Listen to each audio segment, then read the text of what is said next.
Autonomous AI agents sound safe in a demo because the demo only shows one happy path. I have watched a prototype support loop get promoted on a Friday because it answered 10 test tickets well. Monday morning, it closed the same customer issue twice, sent 2 conflicting replies, and triggered an account workflow nobody had reviewed. The painful part was not that the model made a bad call. The painful part was that we had no record of what it would have done before it got right access. So every mistake was also a discovery mechanism. The naive path is prototype, approval from a manager, then autonomous rights. That path breaks because agent behavior is distributional. A loop can look fine on 10 examples and still be wrong on the 11th, especially when inputs change shape. Without shadow data, you do not know its precision. Without rejection reasons, you do not know why humans disagree. Without staged permissions, the first real test is production state. And state is where damage compounds. Duplicate emails, repeated refunds, incorrect commits, noisy tickets, and tasks that are technically successful but operationally wrong. Autonomy is not a switch. Treating it like one is how a useful assistant becomes an unreliable actor.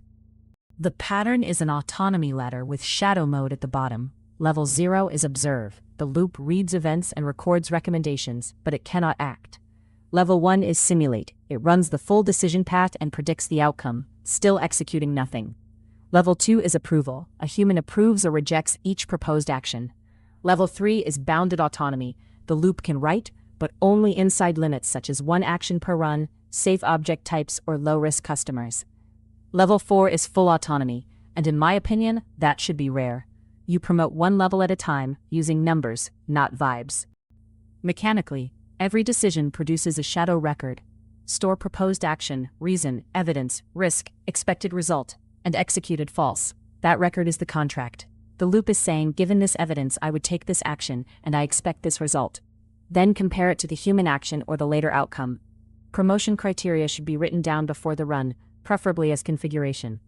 A useful starting bar is 25 real runs, 95% precision, duplicate action rate equal to 0, and override rate max of 0.10. Rejections must carry reason codes, bad evidence, unsafe scope, duplicate, wrong timing. Those reasons are not comments. They become policy, tests, and future guardrails. Take a content pipeline. The agent reads a finished article and proposes a social post, a title variant, and a publish time. In shadow mode, it writes a record. Proposed action is schedule post for Tuesday at 9. Reason is audience engagement history. Evidence is the article summary and prior metrics. Risk is medium. Expected result is approved by editor. Executed is false. The editor reviews the same queue. If the editor changes the publish time, that is an override. If the editor rejects it for tone, store tone mismatch as the reason code. After 25 cases, maybe precision is 96%, but override rate is 18%. Do not promote.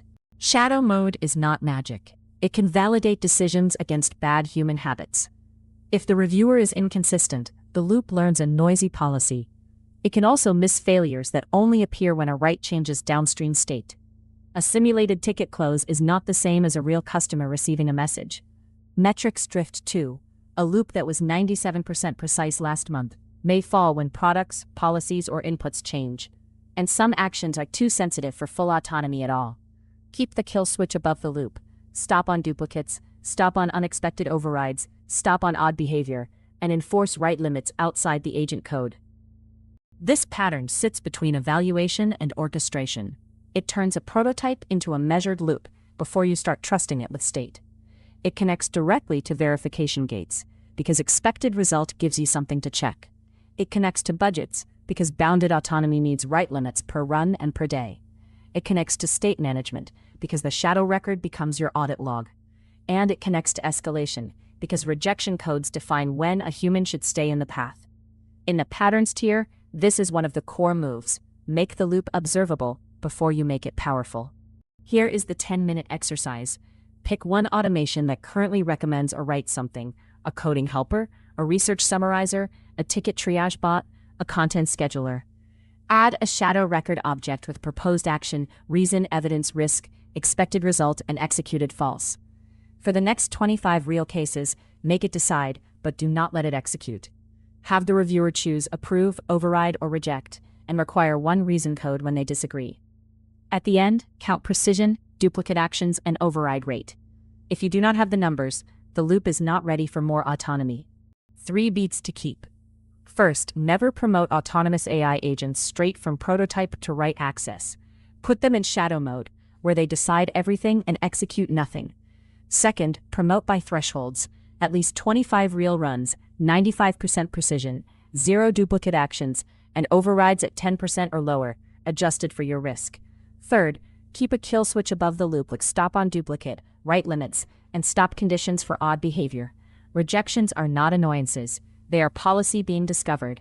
This is Loop Engineering, the daily series on building agent loops that finish, verify, and stop.